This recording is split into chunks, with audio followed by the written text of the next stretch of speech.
Hello and welcome to another episode of the MIDierror Meets podcast, the monthly music podcast where we talk to a wide range of people from the music world. This month I'm speaking to Oliver Cherer, who is a singer, songwriter, guitarist, multi-instrumentalist based on the south coast of England.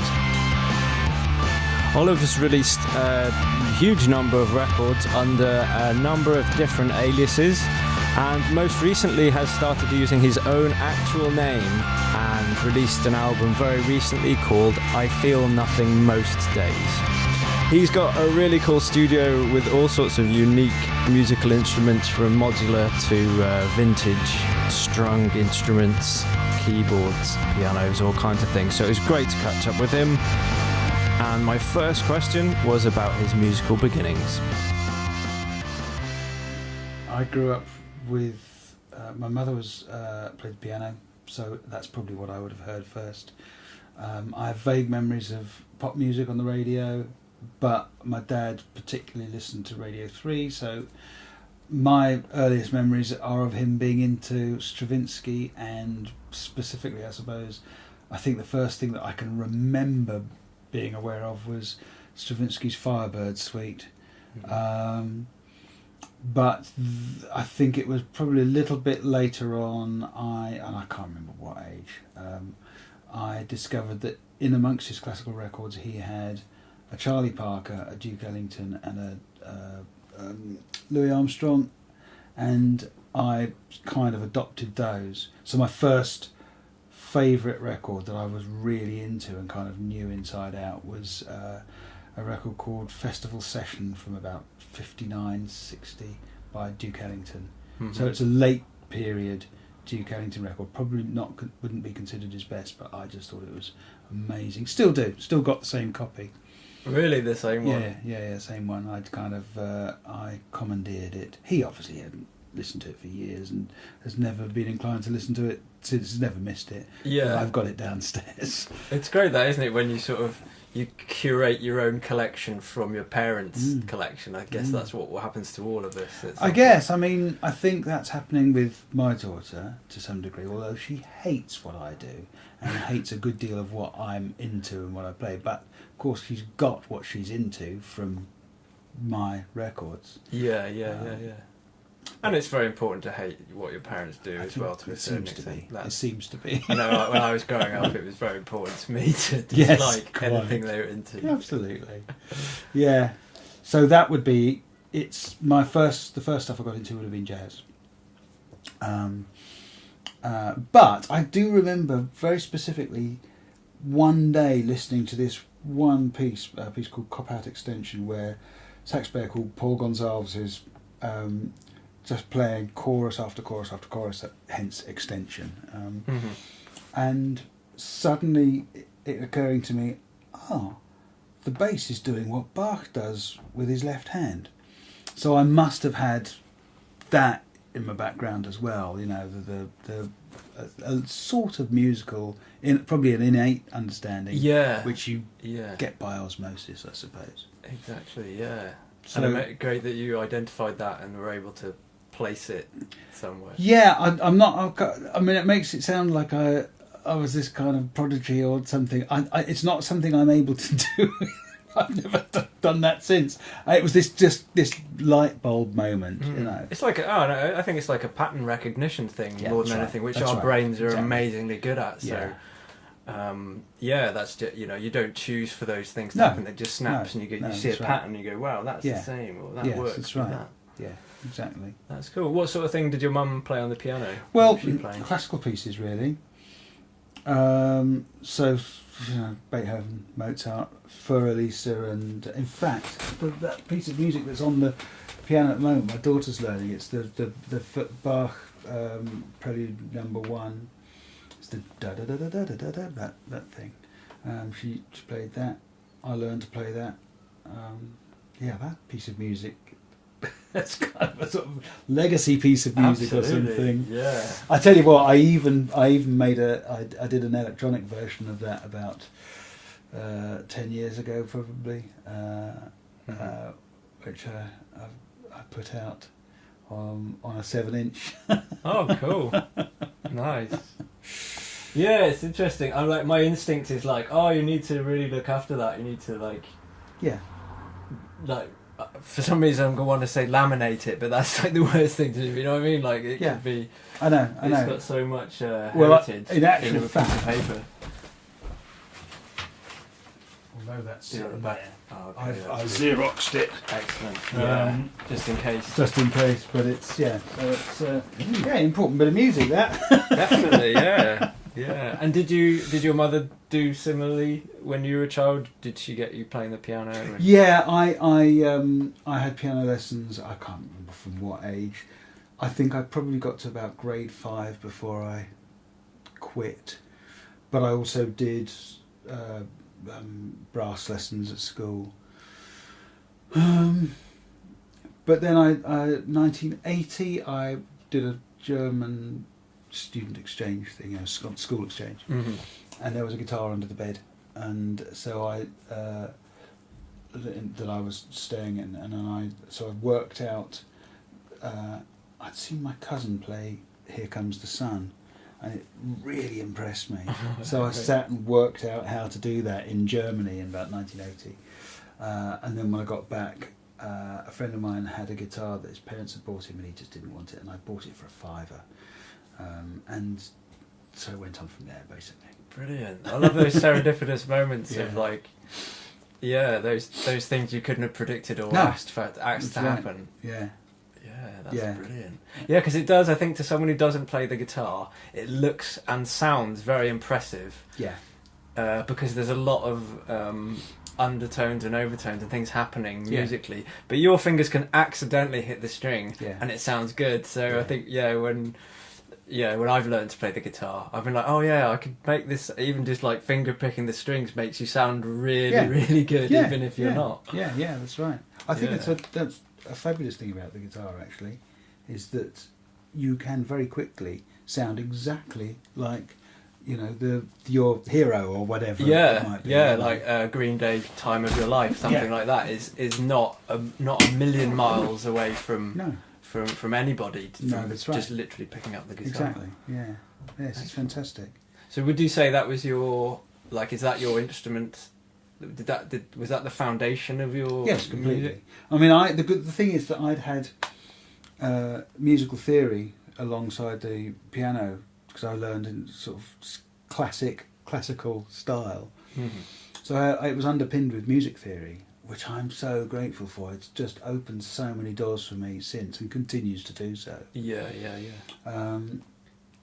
And so when I came to the guitar, I understood what was going on, chords and things. I understood what all these, guitar chords, the open chords, the first 3 that you learn, you're playing triads and things, so I understood that. And then when I stopped doing the formal lessons on the piano, the guitar really took over. And in actual fact, when I came back to the piano later, I was able to use the piano in the way that I was using the guitar, using chords. I couldn't play when I was just learning the piano. All I could do was read the music and play it. But when I came back to it, having had the guitar in my makeup by then, I could then just improvise on the piano. I could play the chords. I could do what Paul McCartney did. Do you know what I mean? Yeah, play like that. Augmented chords. Yes, exactly. Strange inversions. Yeah. That's cool. Having those two together is really that and that and a bit of theory, and it's really kind of set me up. Really, I'm really grateful that I had those lessons now. Yeah. Excellent. Cool. So you've had did you play in bands and things? Did you grow up playing what sort of stuff? I can never. I'm getting old enough that I can't remember what year various things happened. Mm-hmm. But my memory is that there were some kids in I went to a grammar school so there was a sixth form, and there were kids who I think must have been in the sixth form then, who started a band. In fact, there were 2 bands, school bands, and I thought they were both amazing. They both did. I think they played at some school concert, and I was like, "Oh my god!" Because it was like it was about around the time of punk, and this was just like seeing the Undertones or something. It was exactly the same. Yeah, yeah. Oh God, you can do that. This is attainable. Yeah, exactly. Yeah. And I got to know. I got to know both of those bands, and very quickly after that, got into a band. And my memory is that I was the first in my year to do that. So I was like sort of a year ahead of people, which was great. I'm not sure whether I can qualify that, but it felt great at the time. Yeah, and very quickly, right. I would have been about 15, and I got into. I was going out busking, and then we were getting into these. I was in the Forest of Dean. Oh, lovely! Oh, beautiful part of the world. Yeah, it's lovely. And so I got the band that I was in. We were playing kind of our own stuff, kind of punky stuff, and playing lots of punk covers and things. And we played all over the place, and even we never actually toured, but we were doing gigs some distance away. I mean, Gloucester regularly, Bristol occasionally. And then I think we started doing things like universities and stuff. So going a bit further, and it felt like, oh, we're in a working band, you know. And when I did that for about 2 or 3 years, so 15, 16, 17, something like that. And then I got into a different band with some of the people, one of the guys that had been in this band that had inspired me. They were, what are they called? Blitz Boys. And they were, I think they did I think John Peel played them. I'm not sure whether they ever did a session or not. Anyway, the guy from that band called me up and started a band with him, or I got into his band, and we got a Janice Long session. So that suddenly felt like things were happening, and we had a couple of records. And what were you doing in those bands? I was the lead guitarist.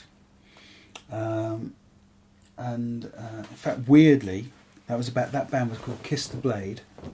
Kiss the Blade. It was a proper goth band, real goth band. I think the singer who really steered the whole thing. He wrote the stuff, and it was kind of his thing, really. He was really into Sisters of Mercy and those kinds of things. But it was at that point through him that I learned about people like Leonard Cohen and the Velvet Underground, you know, and Iggy and people like that. That's when I learned that stuff. So really important. Yeah, definitely.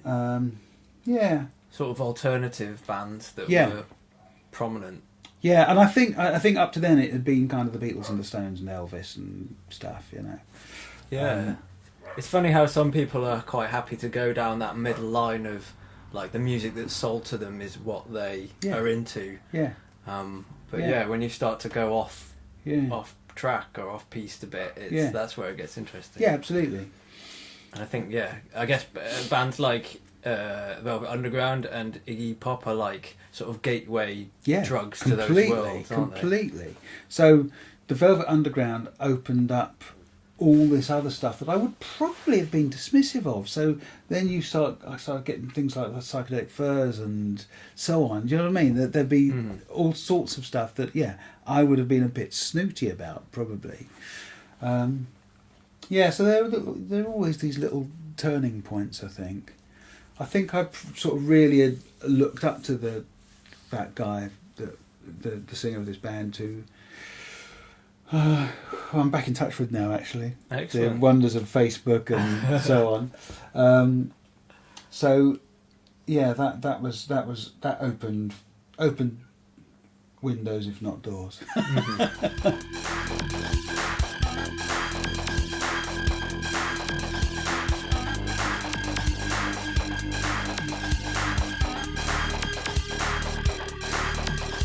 You've worked under quite a few different aliases or pseudonyms. Yeah.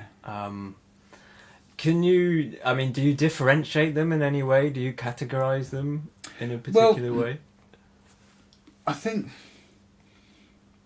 they've sort of been by accident. I think that, well, certainly Dull Boy was the thing that I used for a long time. And I think partly because I got that one by accident because it was mate's nickname for me, and she had put some of my stuff, my like bedroom tapes, really, stuff that I was doing for my own amusement. She'd played it to some friends of hers who were starting up a CD duplicating business, and they wanted to put a compilation out to advertise their wares. So Cool. they stuck it on it and wanted to know what I was called, and I didn't have a band or anything, so she just said, "Oh, it's my mate Dull Boy." So that's what happened. Oh, I love it when that stuff happens. Someone else gave me the name, Yeah, and then the next thing I know, there. Nick Luscombe, who I think was on XFM at the time, started playing the track, and from that, the Big Chill got in touch. And the next thing I know, I'm playing the Big Chill as Dull Boy. So you're kind of stuck with it. And then I think, I can't even remember the order of things, but I was eventually persuaded to use my own name a few years ago. And I think it felt like it was the more honest thing to do. I think I'd avoided using my name and used this Dull Boy thing, because it felt I don't know, I'm slightly embarrassed about it. I don't know why. An ego thing or something. I don't know. I guess it's easier to be somebody else, Yeah, isn't yeah, it? In a weird way. I think it's true. Yeah, we all sort of want to be a different person in some ways, I guess. Yeah. Maybe speaking more for myself than anyone else, but yeah, I think it's cool to be just the whole like romanticism about it being a superhero or having that double life. We all sort of want that, don't we? We all want to be like the Batman I also character. think that my memory is that at the time I felt that if I was saying, "This is my name's Oliver Cherer and this is my record," it felt like I was kind of being more egotistical than I was comfortable with, which is bizarre. You know, and I'm very pleased that I was persuaded to use my own name in the end. I started doing things on second language as Dull Boy, and then I submitted something for one of their compilations, and I think it might have been because they'd already put some bits and bobs out. Said, "Look, why don't you just use your own name, because we're always putting your things out." That's again sort of by accident. Yeah. And I think there are others like The Assistant and Australian Testing Labs, and they're like fun, really. They've been put out on various labels like Polytechnic Youth and Horror Pop and stuff, and I think that they've been a bit of fun. They are it is like hiding behind something so that you can do something that's completely different. And I mean, are you making a piece of music and going, "Oh, this is a good track for"? To some degree, perhaps. I think it's more like I'm making a piece of music for a specific audience and therefore a specific label. Therefore, I need a different name. And there's so much of that goes on that it didn't feel like an unnatural thing to do. Yeah, I think in music it's very natural It is. and a cool thing, because you learn, learning about. I mean, Discogs is for me. I've only learned in the last few years how interesting it is to go on Discogs and just follow the rabbit hole of a producer you like or a character, and you realise they've got a million different pseudonyms. No, that's right. Yeah, I think it's really cool. It's great. There's not a lot of realms I'll that tell you exists. a funny Discog story that I've put a record out and I'd used some sampled recorders, and I'd added a real recorder with it just to give it a bit of life, Yeah. And so there was the sound of a recorder ensemble, so I put on the sleeve recorders, what was it, Jenny and Angela, which is my partner and her mate. Right? They didn't go anywhere near it, right? But I thought that was funny. And somebody, I don't know who puts this stuff on Discogs, but somebody put it on Discogs. Yeah. And I was checking on something, and I found this page on this album. I was like, God, they've got all the information on it. Jenny and Angela were hyperlinked. Oh my God! So I clicked on it, and it's like all the stray Jenny and Angelas. They're credited with all this stuff all over Discogs. What a back catalogue! God, this is amazing. That's true. That is exactly what happened. Yeah, it is. I love that. Yeah, the stray Jenny and Angela. That's a good name for a band, isn't it? Isn't it, Jack? Yes, that's right. Absolutely. Yeah, definitely. That's amazing. Have you asked them? It wasn't. Maybe they do have a back catalogue. Yeah, no, yeah, that's right. Well, I think the thing to do is to get them PRS registered. Exactly. Yes. All of these things happen. Oh, you performed in Venezuela last weekend. Didn't tell me you were here, weren't you?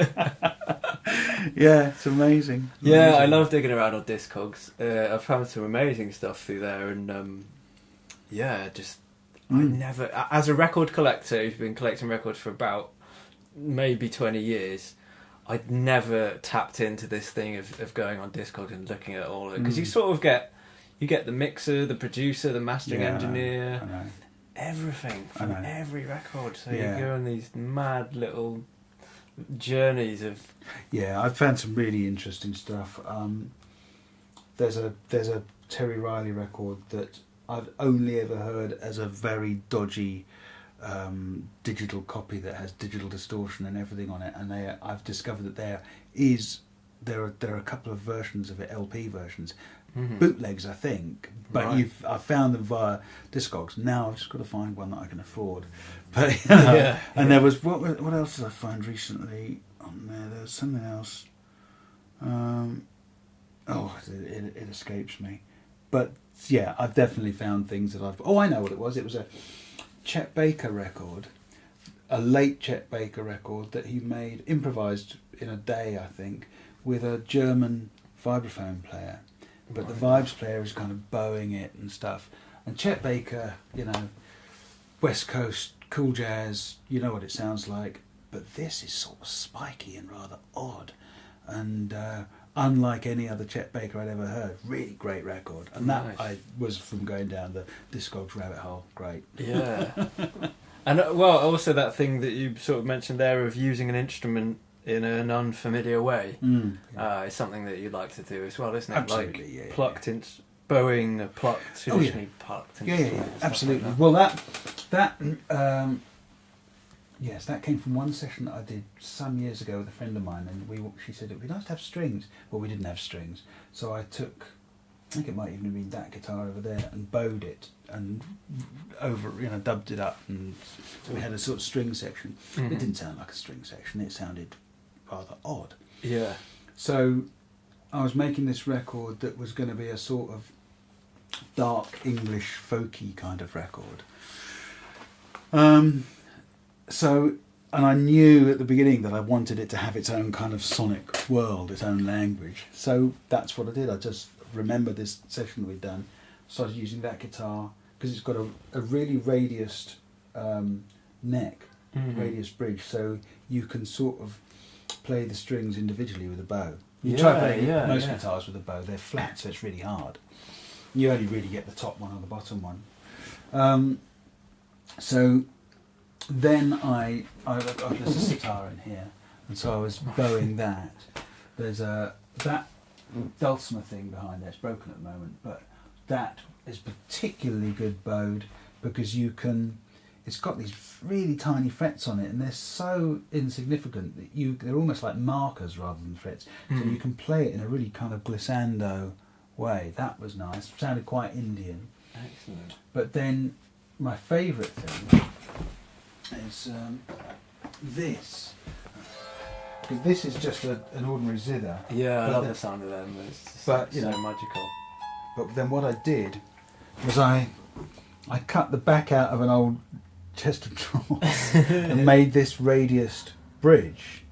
This was just an experiment, and it was I never progressed beyond this because it worked straight off. So it allows me to to play each string individually. That's cool. Right, so you get, and then I've got it kind of tuned, sort of, if you like, microtonally, or perhaps more accurately atonally. So the idea was that I could play a tune, but that radiusing isn't steep enough, so it's really hard to pick out the right string. What you do get is you get this fantastic kind of. Yeah, they sort of all merge together. Yeah. It's a great sound, isn't it? It sort of sounds mysterious. Yeah. And it's a bit like a sort of waterphone or something, but a cross between a waterphone and a strangled cat, perhaps. yeah. But that, I like it. that and the sitar and various stringed instruments all got bowed on this record, and it gave the whole thing a sort of slightly off-kilter feel. I like that. You mentioned about essentially that anything that makes noise is a legitimate instrument. Yeah, which is a really cool way of looking at making music, isn't it? That's right. Yeah, it's all an instrument. Like, it is really. Yeah, absolutely. Like, I mean, textures. It's not an original idea. It's music concrete is that, isn't it? John Cage is that, with his radios and his egg timers and so on. And I'm not an experimentalist to that degree. I'm gonna take it and I'm gonna turn it into something that is recognisably musical rather than difficult. Yeah. But yeah, I think absolutely anything is. And though that's an example really. That's atonal, and I've almost never used it in any other way. I've used it like that because it gives you a flavour that, well, I don't know how to get elsewhere. Exactly. It's sort of like we talked about before we started rolling about you saying that you have quite a unique setup here, which you definitely do, and that being a really good thing because you're not going to sound like other people. You're not going to. No. Yeah, you're not going to fit into like a formulaic structure or way of working. Hopefully not. I mean, the record that I've just made is. I mean, a couple of the reviews have pointed out that it's not the most original record, and it's because it wears its heart on its sleeve. It's inspired by specific artists from a specific time, and so it's kind of copying their sound slightly, but still it's done with it's the space echo. The space echo, yeah. The tape echo, the fact that it wobbles means that it's not a digital effects processor. Yeah. And even that will give you. This record is largely guitar, drum machine, and that. And even the drum machine on there. You see, the drum machine was. I used to have in that corner a big Farfisa home console organ, and it was the top of the range they ever did. I think. Huge, and yeah. Anyway, but it had a drum machine in it called a Bravissimo. Wow. And it had this little kind of arpeggiator in it as well, and you couldn't put the notes in or anything. You just the notes would play according to which bass note you played, but you could add so many octaves and things. It was really kind of restricted, but kind of cool because of that. And it didn't sound like it was being controlled by a digital processor. It sounded like it was almost accurate, And it had this little button on the drum machine arpeggiator thing that just said on it, "Extra Men." It was fantastic. And it kind of got a little bit, there was a bit more tss in it and a bit more beep beep in it. Fantastic. Extra Men. Yeah, look it up. Farfisa. Is that a translation from something? Where did that idea come from? I don't know. They couldn't write that nowadays. You'd have to write like extra people. Yeah, that's right. Yeah,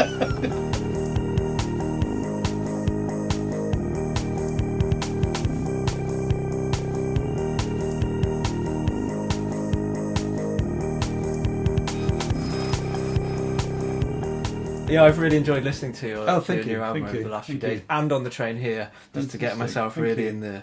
in the zone.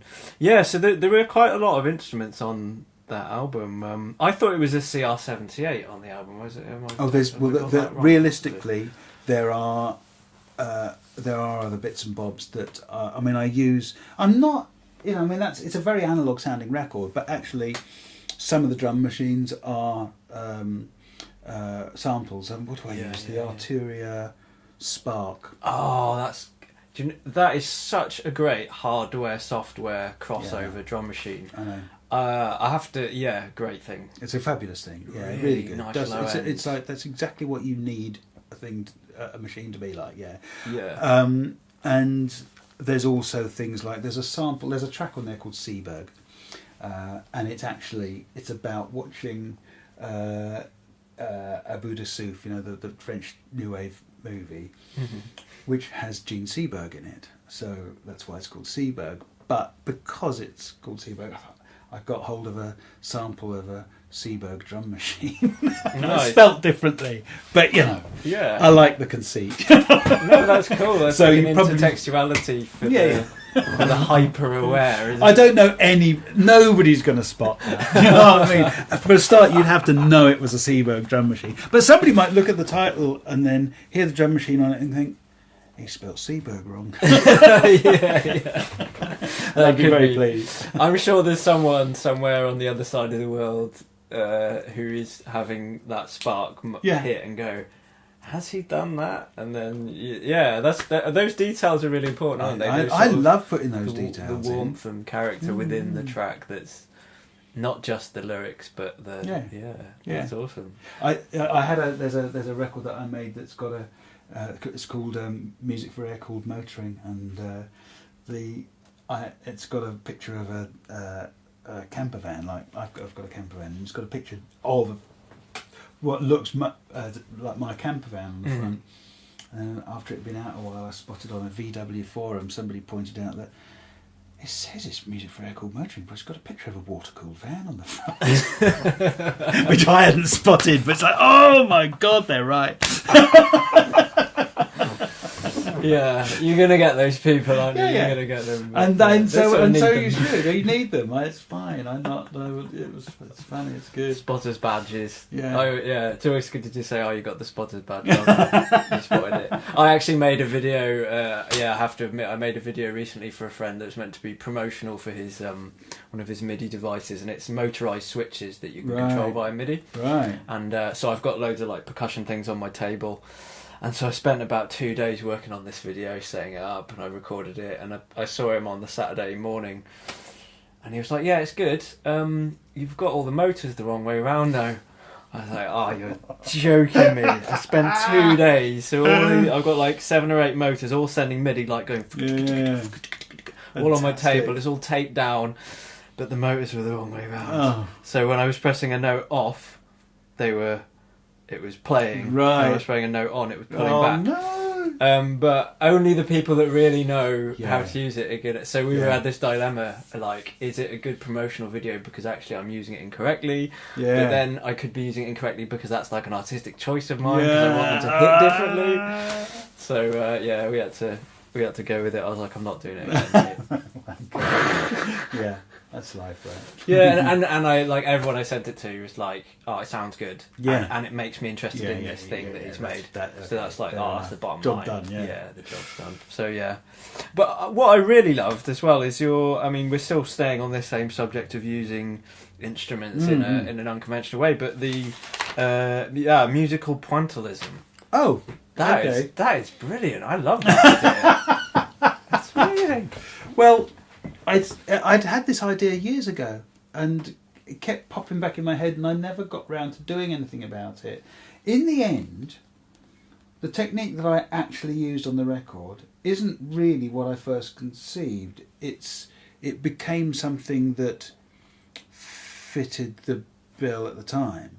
So the idea would have been much more impressionistic, like the pointillist paintings. I liked the idea of, as it were, taking a bunch of notes that were all good notes and throwing them at a point in the music.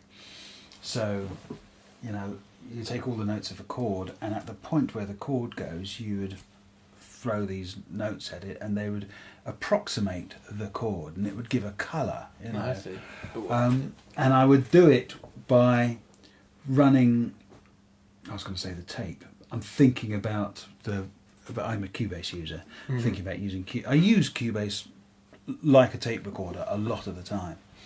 So running stuff and perhaps not monitoring the track, but just knowing roughly how it goes, and to see how that kind of scattering of the right notes would work. And that realistically is still an experiment I've yet to do, but I think it would inevitably make a much more ambient sounding piece, but I'll come to that at some point. But what I did this time was I was monitoring what I had previously played, and was making up chords using one note at a time. So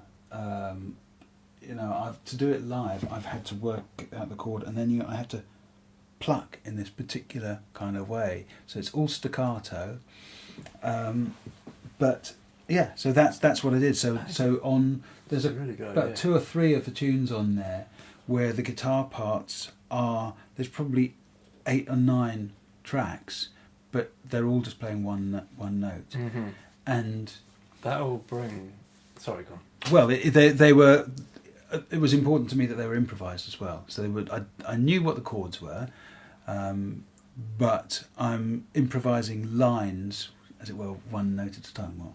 One note at a time, and layering it up. And so you do get this slightly shifting. It's not just like putting the chords in, just layering them up, because each one of those takes is a line. Okay? Yeah. So they are still slightly indistinct, but they're all on the money timing wise. Yeah. Okay. I think it's such a brilliant idea. Even I think it when you started speaking about the musical pointillism, the amount of thoughts that came into my head of what that could be. Yeah. It's a great idea, and I'm sure there's other. It would be great if other people then said, "Well, yeah, but I could do this with it, though." Yeah, straight away I was just like synths. Let's play chords with different synths that are all doing it. But yeah, I like that approach of just doing one track of this is that's the top string, and then that's the second string, or whatever the note within the chord. It's such a cool idea, and you're definitely gonna get more character. Yeah. You're gonna hear that craft in it, and you're gonna hear. We're all used to hearing someone strum a guitar with one hand, and you're not gonna get that. So it's gonna be a very sort of familiar feeling alongside one that's a bit unfamiliar and a it bit is. alien. I think that where it's worked best on the record, it has something of the character of a string synth, perhaps, that's being gated by an LFO. You get that sort of thing.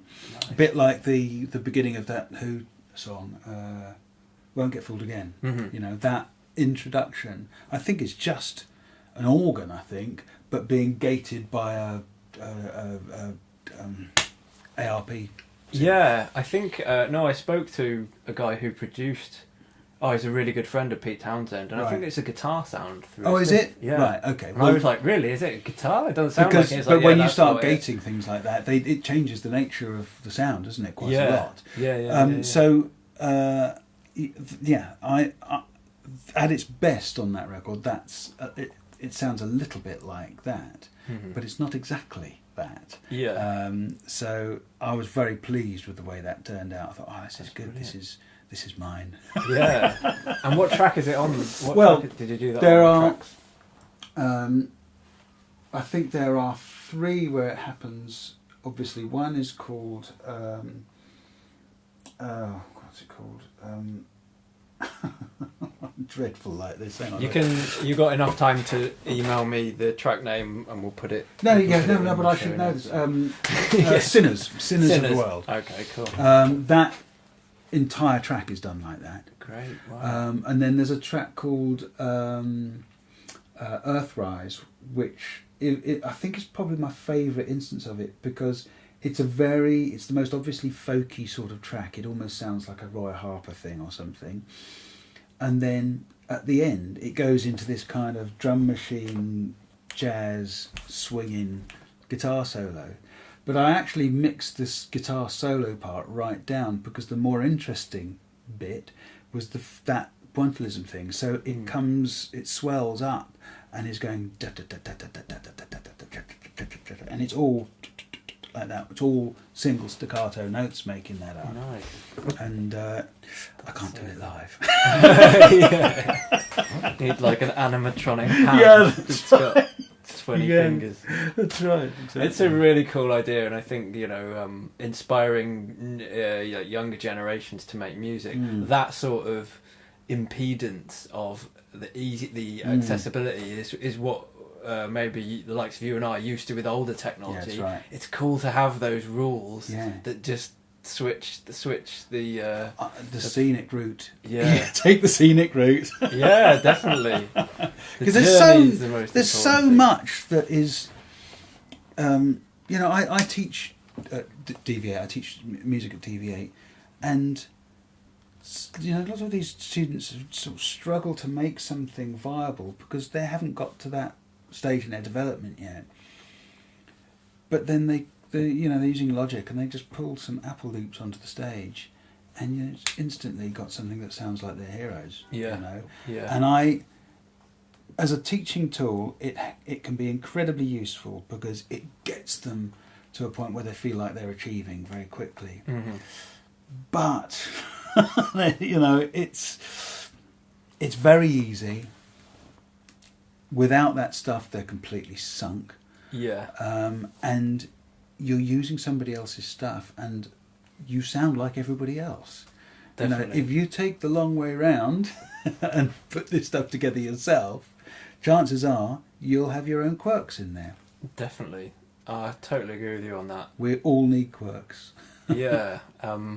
So like a sense of it being part of you as well.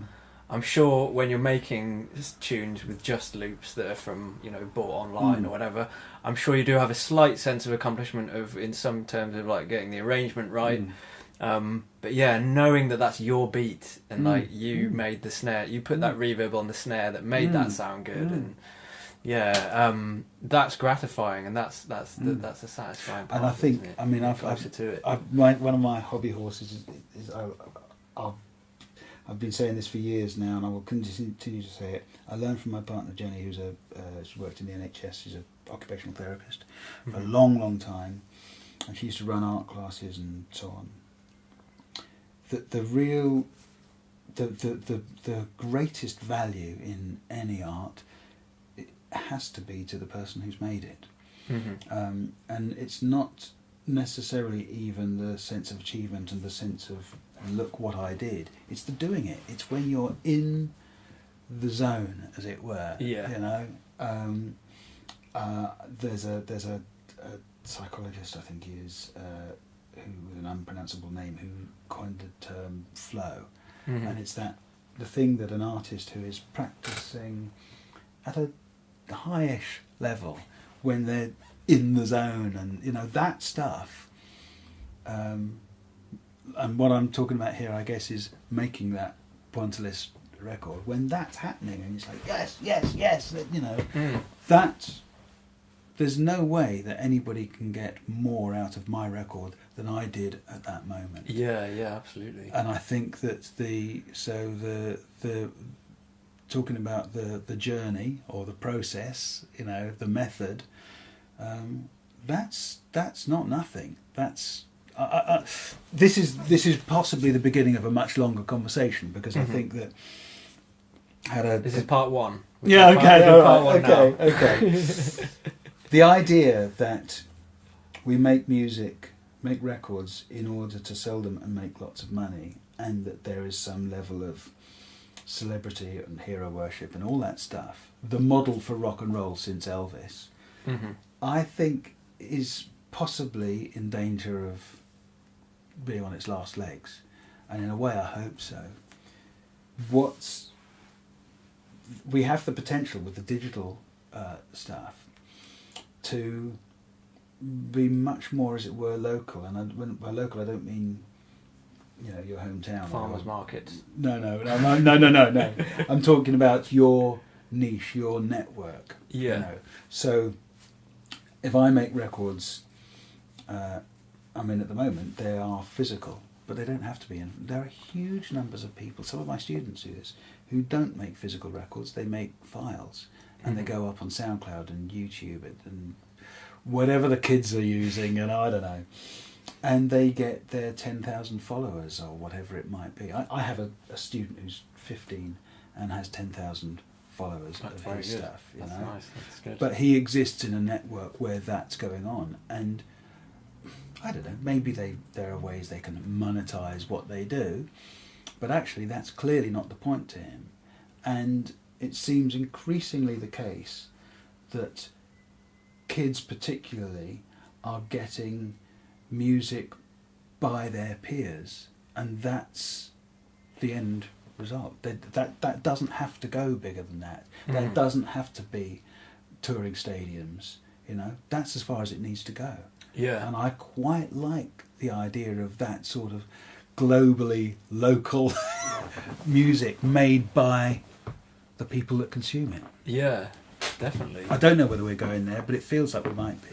Yeah, I think it's important. I was listening to a podcast by a guy who was employed by Facebook, and he's talking about social media and things like, lots of fans and followers, and it's sort of like having the social media is obtaining status now. Yes, I know. That's why we do it. I know. And it's a bit of it's a very interesting way of looking at it. I'd never really thought about it. It's like, we are sort of fighting for our status online. That's here. right. And there's it's a lot not about enjoyment. No, I know, but what I'm getting at with that description of, I'm thinking of a particular student of mine, but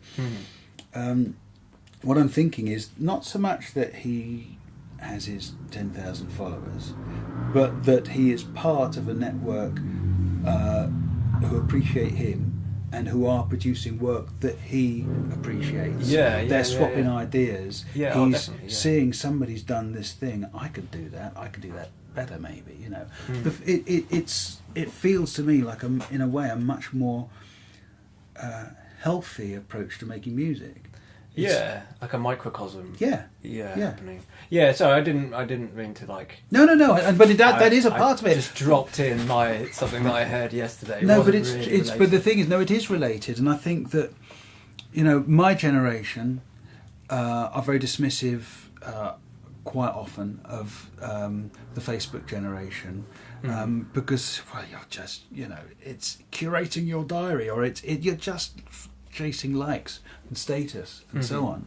And yes, that's true, that's in there, but I think that this might develop into something that isn't just that is actually about that's where our art exists, and what the value of it, what I'm getting out of it, is the making of it and the sharing it. I'm not sure that we'll ever be able to rid ourselves of the status thing, because we have ego, we need ego, and so on. So people will probably always be chasing status. God, did I just say chasing status? I didn't mean to. We're talking specifically about drum and bass now. We're moving into the drum and bass world. Yeah, that's true. Also about that microcosm, that's which is amazing about social media, is that he may well have a fan in Russia or a fan in China who loves his stuff, who is who becomes a friend, and they make the same music and they're into the same music. They have a scene in their country that's similar, but it's very small, and they can share it. That sort of integration is amazing, and that's going on. That's going on. You know, I'm in touch with all sorts of people all over the world because of the digital, musical digital domains, if you like. You know? Yeah. Wonderful. So those, you couldn't have done that in 100 years ago. You couldn't have had a scene of your experimental weird music that no one else was into, and you've got 10,000 people. You could argue that it's a shame because it means that what I do pops up in other places all over the world. Maybe this is a form of globalization, but I think these are niches. They're just niches that run all the way around the world. Yeah.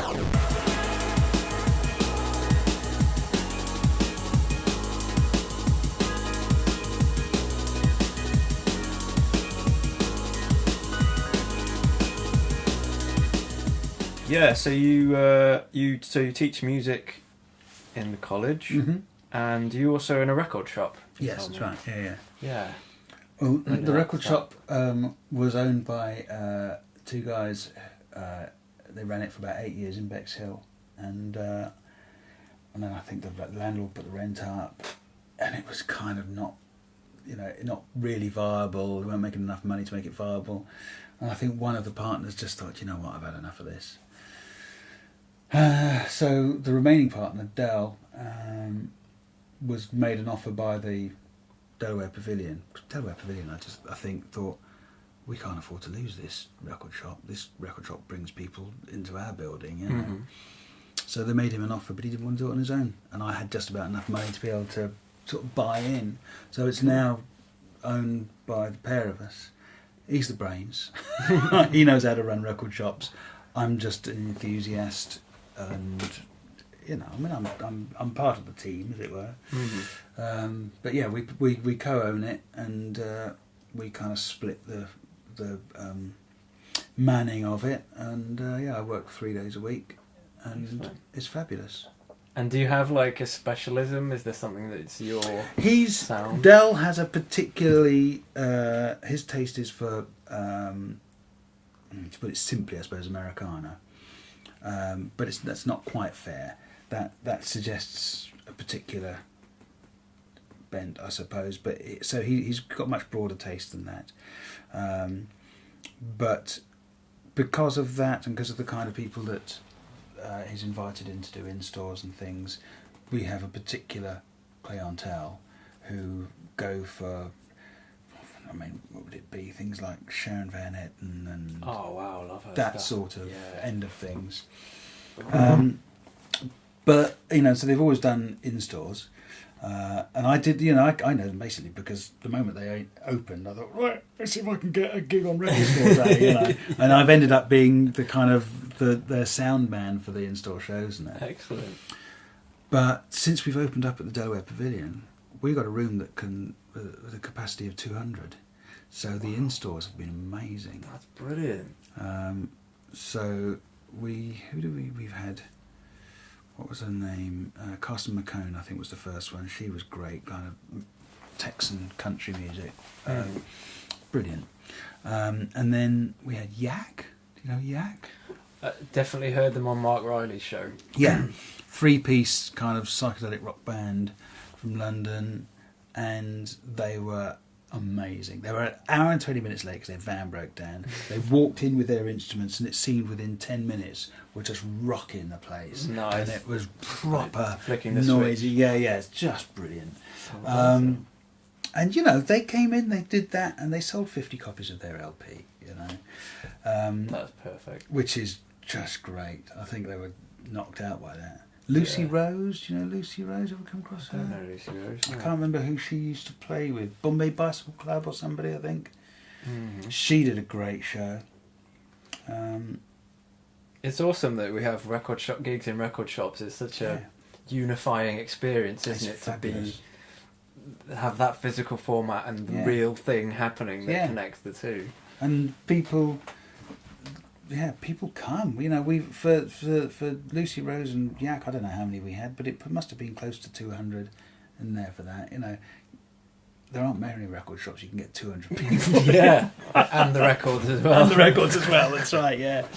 In fact, I think that's where I saw you for the first time because you played a record store in Eastbourne when I lived there with Pete Astor. I did. That's right. Yeah, That's right. Yeah. That's right. I think maybe Riz told me that you. Right, were okay. going there, Right. Okay. Yeah. Yes. What's that's that? right. What's that record shop called? Is that Final John- Frontier? Is that? Was it not that? No, that's the other one, isn't it? It's Bedrock or something. Can't Stone. remember. Can't Yeah, remember. but Can't it's lovely. remember. It's really, really good. I really Yeah. enjoyed it. Yes. Yeah, it's nice that. Enjoyed that. Cool. Should we talk about your album? Let's talk Okay. about your album. I just skipped to the record Yeah. shop without going to that. So you're, as Oliver Cherer, Scherer. sorry, Oliver Oliver Cherer. Don't apologise. It's fine. You've released 3 albums, Yeah. and the latest one, I Feel Nothing Most Days. It's quite an interesting story behind the songs on that album. Yeah. Well. Yeah. So the idea really, not the idea, it's the case that I had a tape. God, it used to sit up here, you know. I had this cassette tape that turned up in a box in the attic, and I didn't even know what it was for a long time. And I don't think I had a cassette player for a while, and then I acquired a cassette player, and I put it in, and I instantly realised what it was. It was a recording. I used to have a Yamaha MT1X, well, I've still got it upstairs, 4-track cassette player. I mean, it stopped working years ago, so this thing was useless to me. But I had made I used to use it to make demos back in the 80s. So I moved to London in about 84, I think, something like that, into a squat in the Elephant Castle. And I had this, I acquired this machine and was recording demos of things. But there were things that didn't fit the band that I was playing in. I was playing in this punky goth band, Kiss the Blade. Kiss the Blade, yeah. And these things I was writing were it was basically me sort of copying the first Ben Watt album, which was the thing he did prior to Everything But the Girl. So they were I thought they were kind of jazz. Actually, what it was he was doing was he was copying, what's his name? Don Martin. Got all that Echoplex guitar and stuff. So I was making these recordings, and so anyway, this thing turned up, and because it had been recorded on this 4-track, it might not even have been my Yamaha, I think it was a borrowed one. It ran at double speed, so when I put it in my tape recorder, it ran at half speed, and 2 of the 4 tracks obviously didn't play because it's a domestic tape machine, so you turn them over so they play, but they play backwards. Right. Yeah. So it meant that I was able to record all the tracks into the computer, and then I was able to reverse the 2 reversed ones. This is to like tap into the tracks you hadn't heard for so many like 20, 30 years. Yes, exactly. That's amazing. And in fact, the one that I dismissed the bits and pieces of songs. The one I was most interested in was the more experimental sounding thing, and I thought, I could do something with this. I'll do something for Polytechnic Youth. It will fit the vibe perfectly. It's from 1980, whatever it was, you know.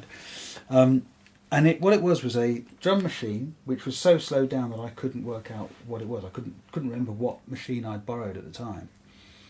Wasn't the C? What was it? The C no, it wasn't. I had a Yamaha RX 21 or whatever it was. Oh yeah, I know that. Yeah. And it might have been that slowed down. It might have been one that was borrowed though. I can't remember. It was that playing this beat very slowly. So almost like trip hop or something, but perhaps even slower than that. And then and it had bass, which I've still got. That a Squire bass over there, which I'd taken all the frets off and played with a chorus pedal and a cello bow. Right. Wow. And then the guitar, which I remember was the Hohner copy of the Steinberg guitar, the headless little cricket bat thing. That played with a violin bow. Lots of echo and chorus, and then a Casio SK1, which I'd used. All I'd done with it is I'd sampled the sound of water running into from the tap into the metal sink, and then played that slowed down so it sounded like a mountain stream. Right? So cool. I had this whole thing, and I've got to make this work. And I tried 3 or 4 different ways over a period of a couple of years. Never made anything more interesting than just the raw sound of the tape itself. I kind of gave up on it. And then Glenn at Second Language, we were having these conversations about Durity Column, and he was particularly into the idea of doing a compilation inspired by cassette compilations that Disc de Crépuscle used to put out in the early 80s. Very kind of factory Benelux, that kind of arty end of post-punk, I suppose. He had a title and everything. He said it's going to be called Avenue with Trees. And I remember he sent me he said, "Are you interested in doing this?" And I said, yeah. He said, "Okay, here's the brief. Belgium, Wednesday afternoon, raining." Belgium, 1983, Wednesday afternoon, raining. Got it! And exactly what you're talking about. And I wrote something. He said, "Yeah, that's exactly the vibe." And then I thought, yeah, but that sounds like this tape. So I got one of the pieces off the tape and augmented it a bit. And then some of the things I remembered rather than actually having. And I did, so I think I gave him about 4 pieces, 2 or 3 of which came directly from this tape or from my memories of songs of that time. Yeah. And then I wrote a new one in that style, and then I think I pulled something in from another song that I'd written more recently that sort of hadn't worked but now had a home. Wrote some more, remembered more bits and pieces from that period, and gradually I had enough, and I just thought, you know what, this is a record. And he said, yeah, if you finish this off, I'll put it out. So that's how it happened. Nice. So it had this whole aesthetic. Artifacts from, from different places. It's not all from there. That's where it started. Bits and pieces are from there. I think I'm now at a stage where I don't really remember what recordings came from there and what are new. You can just put Jenny and... Yeah, that's right, exactly. Jenny and Angela, that's right. Exactly. Just add to their discography. Yeah, why not? But it's, so that's how it happened. And then I think I usually get Riz to... I'd send stuff to Riz and she just whacks a choir full of backing vocals on it, like that, and sends it back. And then I discovered this sax player locally here, playing soprano sax, and I thought, that would just put the icing on the cake. She came in here and knocked them all out in about an hour and a half one Saturday morning. Right, so it's, that's how it happened. It's really good. I mean, there's loads of ways people describe your music, which it's really evocative. Everything I've read about it before I heard it was sort of the things that came to my mind during it. It's like, it just seems to evoke a lot of feelings in people. This album, like the things that I wrote down, people had written was, restrained melancholy, warm historical placement and things, and then my own were like dreamlike quality, like it's coherent and grounded, without being like it's not woozy, it's not like so dreamy that it's distant. It's very close and warm and comfortable and grounded, as well as being almost like a lucid dream in a way. Right, interesting. In a way, it's very difficult to comment on. That's your that's entire. It's your record. Do you know what I mean? And that's how these things work. I played a show in Brighton the other day at the Great Escape, and just a little industry thing. And somebody came and said, "Oh yeah, I really like your record. Are you a big Genesis fan?" And I had to admit that, no, I don't have a Genesis record. I've never owned a Genesis record, and I really know very little about them. But thank you.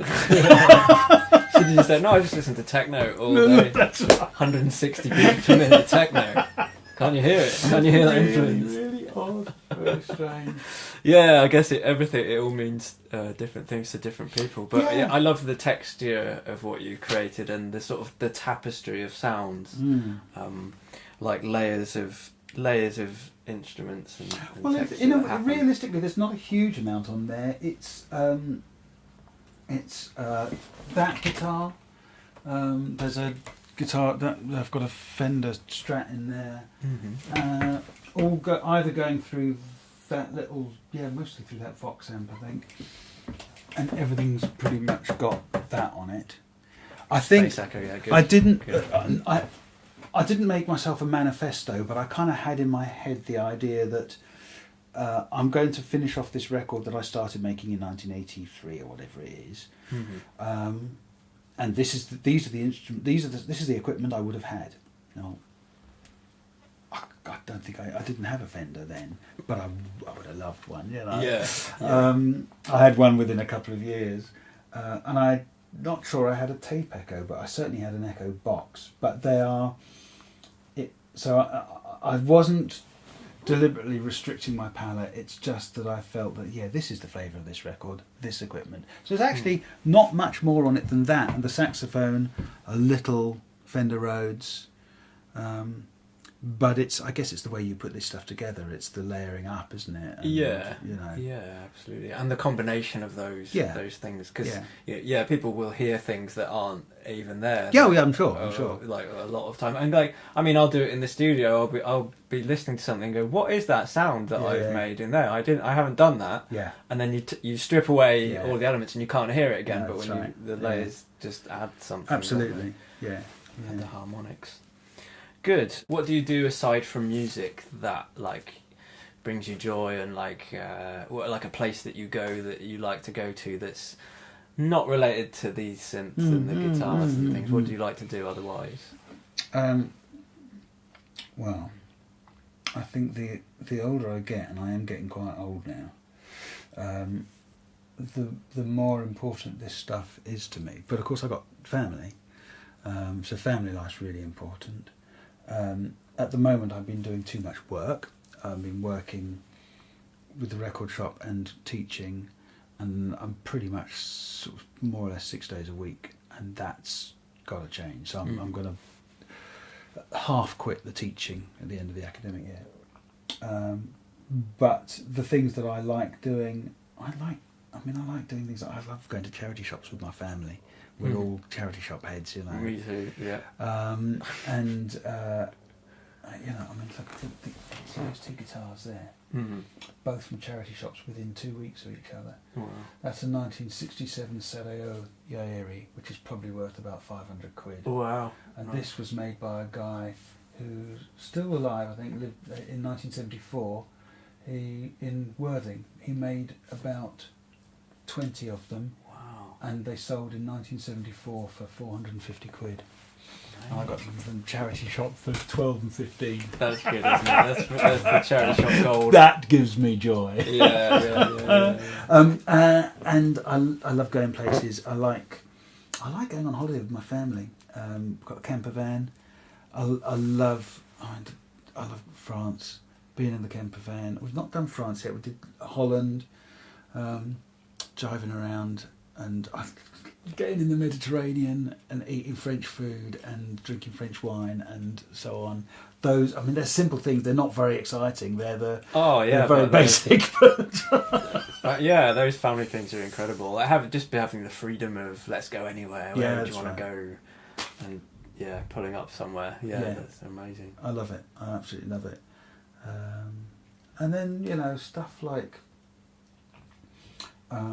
I'm interested in kind of whatever it might be, just going to places where something used to be and the resonance of what used to be, all that stuff.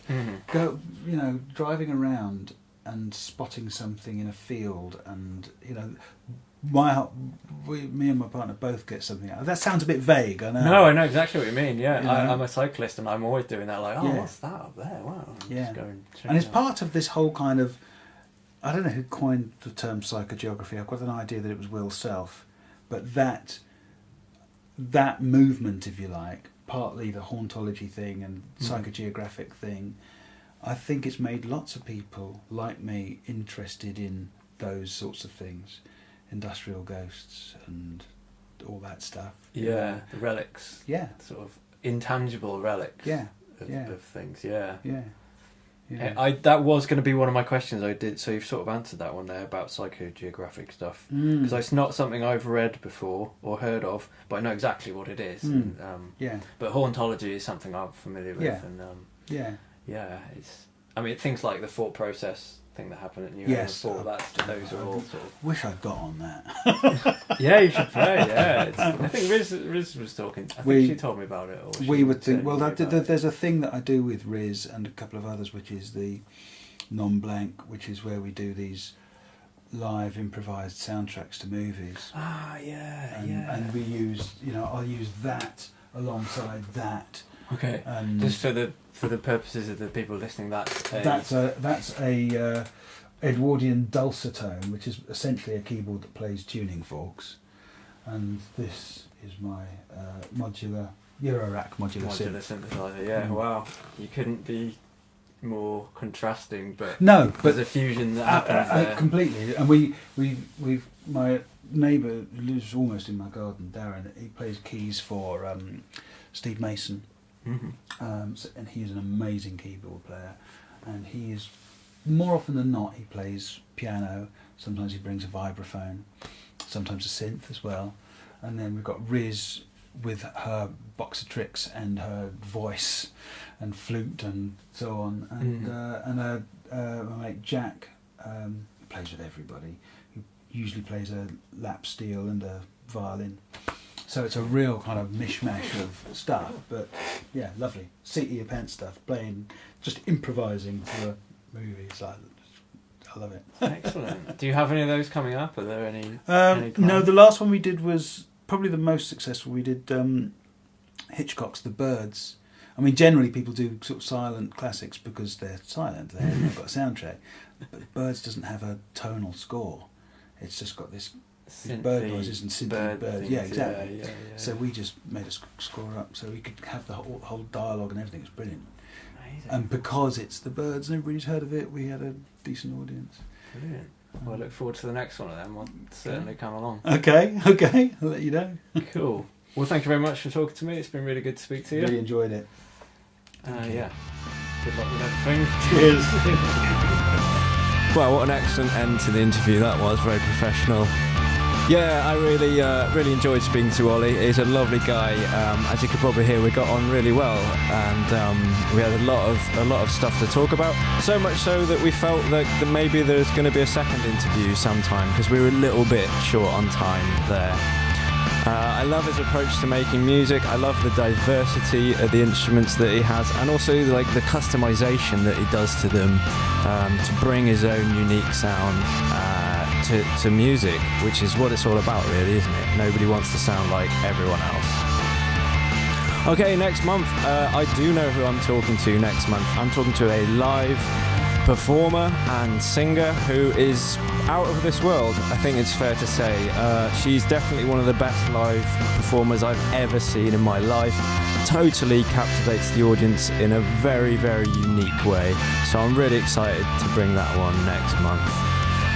Thank you very much for listening. Anyway, I am midierror, and this is Midierror Meets. I'll see you again soon.